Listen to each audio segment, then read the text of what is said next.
Bonjour et bienvenue dans une nouvelle vidéo sur la cybersécurité d'après le blog Cocomelon. Donc ici on va voir comment développer des logiciels et mettre une persistance à travers la base de registres sous Windows. Donc bonjour passionnés de cybersécurité et de hackers blancs. Donc cet article démarre sur une série d'articles sur les techniques d'astuces de persistance des logiciels malveillants sur Windows. Donc en fait, une astuce de persistance, en fait, c'est quand on va par exemple quitter session ou redémarrer Windows, en fait, c'est que le logiciel, on veut qu'il soit redémarré, qu'il s'efface pas, ou qu'il s'exécute à chaque fois qu'on redémarre notre ordinateur ou notre session virtuelle. Aujourd'hui, j'écrirai sur le résultat de mes propres recherches sur l'astuce de persistance classique sur les clés de base de registre de Windows sur les dossiers de redémarrage ou de démarrage de certains fichiers. Alors, l'exécution de clés. L'ajout d'une entrée aux clés d'exécution dans la base de registre entraînera l'exécution de l'application référencée lorsqu'un utilisateur se connectera. Ces applications seront exécutées dans le contexte de l'utilisateur et auront le niveau d'autorisation associé au compte. Donc là, ça veut dire qu'en fait, on aura juste les autorisations de l'utilisateur qui va avoir ce compte-là. Il n'y aura pas d'élévation de privilèges. Les clés d'exécution suivantes sont créées par défaut sur les systèmes d'exploitation Windows. Donc on voit là le HK Current User, ce sera Microsoft Windows Current Version Run. C'est à partir de là qu'il exécute certains logiciels au démarrage. Donc ça, on peut l'avoir à la clé en faisant une règle query. Donc en fait, on va lui demander une requête. Donc on va faire ceci. Donc là sur Windows 10, on exécute un shell en PowerShell. Et on va faire une requête dans la base de registre pour savoir qu'est-ce qui s'exécute au démarrage de Windows. Ou de la session plutôt utilisateur quand on va se connecter. Donc là on a déjà des choses qui démarrent au démarrage. On a par exemple OneDrive qui démarre en arrière-plan. On peut faire une requête sur le Microsoft Windows Current Version Run once, donc qui s'exécute une fois. Donc on va faire une requête sur le Run once. Et là on voit qu'il n'y a rien du tout. On va faire la même chose sur le current version run, donc quelle est la version qui s'exécute dessus au début. Et là on voit plusieurs choses. On a VirtualBox et Security Health System qui ces deux choses s'exécutent dedans. Alors ce qui est intéressant, c'est qu'on a quelque chose là, le VirtualBox Tray qui permet de détecter qu'on est sur une machine virtuelle. Donc ça peut servir comme méthode d'évasion sans la VM. Et on a là aussi le Security Health System. En fait, c'est la sécurité de Windows là qu'on voit, la sécurité de Windows. Donc comme je viens de dire, veuillez noter que ça suggère une autre astuce anti-VM, par exemple, pour détecter VirtualBox. Donc là, c'est un autre artefact qu'on peut détecter pour savoir si on est sur une VM ou pas. Donc ici sur VirtualBox. Et là on peut faire la même chose, à place de user, on fait HL local machine. Donc là c'est quand ça fonctionne, mais sur tous les comptes. Donc une seule fois. Donc on va regarder dedans s'il y a quelque chose. Donc on regarde, et là il n'y a rien du tout. Alors les acteurs malveillants peuvent utiliser ces emplacements de configuration pour exécuter des logiciels malveillants afin de maintenir leur persistance. Vous voyez, en fait une fois qu'on aura mis la base de registre bien configurée, on pourra réexécuter autant de fois leur logiciel malveillant à chaque démarrage de la session utilisateur. Les acteurs malveillants peuvent également recourir au masquage pour donner l'impression que les entrées registres sont associées à des programmes légitimes. Alors oui, rien n'empêche de mettre là au nom un nom de programme légitime et de renommer le fichier exécutable malveillant à un logiciel qui semble légitime. Par exemple, on peut renommer en calc.exe ou en mspaint ou en word.exe. Exemple pratique, donc voici un exemple pratique. Disons que nous avons un malware axe.ccp. Donc ça sera le malware. Donc nous là comme charge utile, comme ici c'est de l'entraînement et qu'on fait pas des choses malveillantes, ça sera juste pour, à titre d'exemple, afficher juste une message box qui affiche méo méo. Et ce sera ça qu'on va exécuter à partir de la base de registre à chaque connexion. Donc sur Windows, là, on a notre code source hack.ccp qui exécute juste une message box. Donc comme il a été dit, il faut le compiler. Donc pour le compiler, il faut ouvrir un terminal où il y a le code source. On compile, donc avec en permissive, en statique, etc. avec tous les bons drapeaux. Grâce au crash compilateur, on le liste en faisant ls-al et on regarde. Et donc là, on voit bien qu'on a un hack.exe qui est ici, qui a été compilé. Alors, avant d'aller plus loin, on va voir ce qu'on a compilé fonctionne bien ou pas. Donc là, on double-clique sur hack.exe. Et là, on voit que méo méo fonctionne. Donc en fait, là, notre test de charge utile fonctionne. Par contre là c'est pas encore persistant, s'il me reconnecte, il me déconnecte, ça va pas s'activer. Donc après il faut l'enregistrer dans un dossier où on peut accéder, qu'il soit persistant, surtout pas dans un dossier temporaire. Donc lui il l'a mis dans un dossier partagé, vous n'aurez pas forcément un dossier partagé, donc nous on va le mettre notre fichier X sur le bureau. Donc je fais copier et je le colle ici. Une fois que je le colle ici, on est dans le bureau. Donc en fait, c'est dans le répertoire user. Après, ça peut être le nom d'utilisateur que vous avez mis.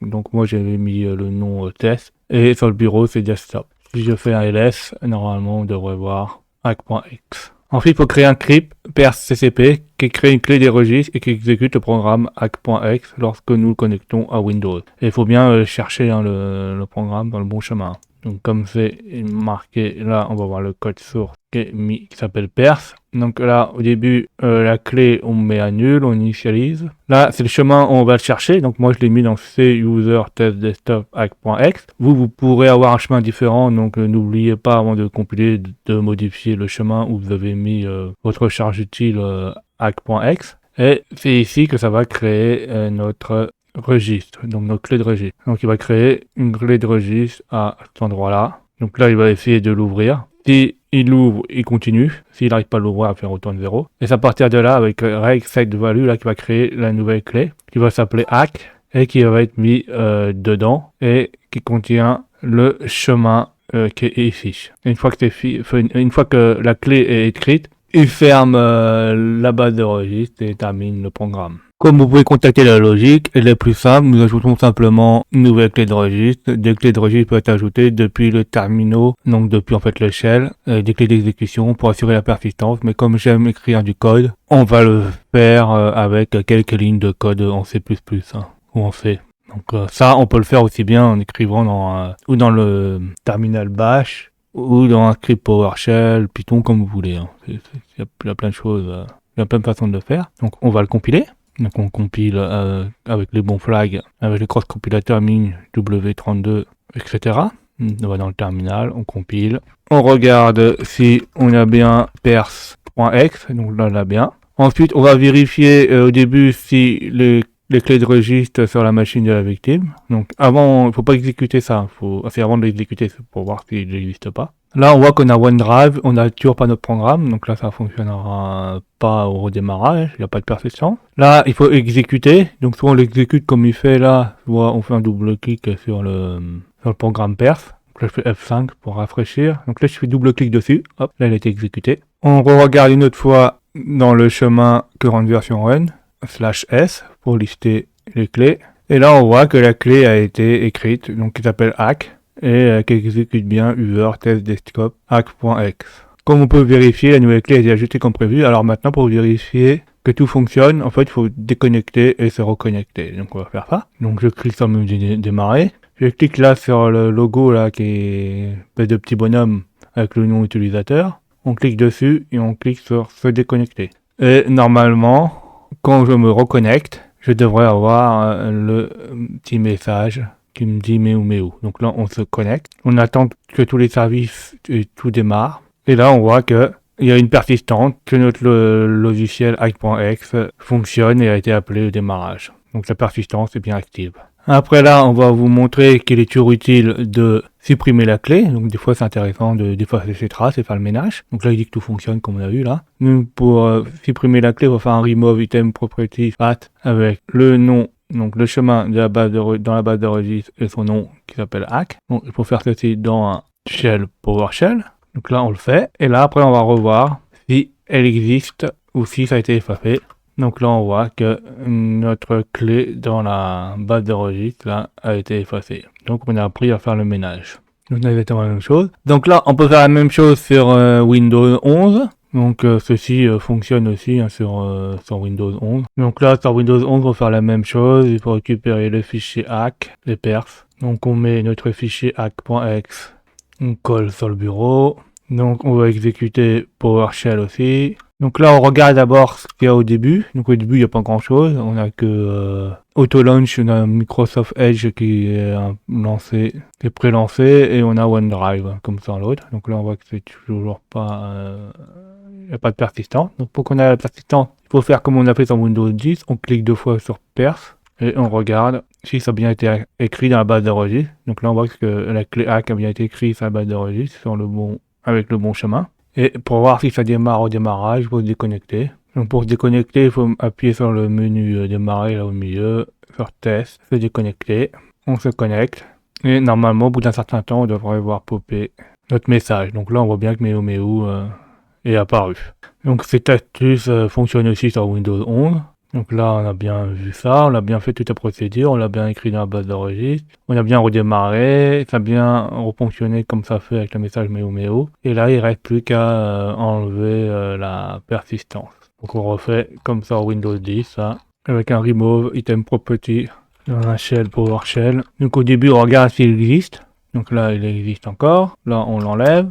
On regarde s'il a disparu. Et là, on n'a plus le hack. Donc ça a bien été nettoyé. Conclusion, la création de clés de registre qui exécute une application malveillante lors de la connexion de Windows est l'une des astuces les plus anciennes des playbooks, en fait des astuces des équipes rouges. Donc il y a eu beaucoup de logiciels malveillants qui utilisaient cette technique-là.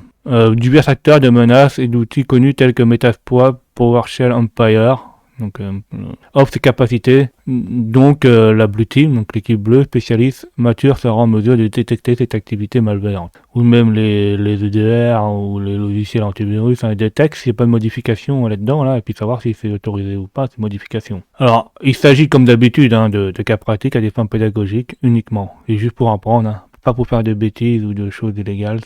On est là pour faire des choses légales et apprendre des choses sur la hacking pour le bien de tous, et pour s'améliorer. J'espère que vous avez appris des nouvelles choses. N'hésitez pas à mettre en retour des commentaires, à mettre des pouces bleus, à vous abonner et à cliquer sur la cloche de notification pour voir les nouvelles vidéos qui sortent.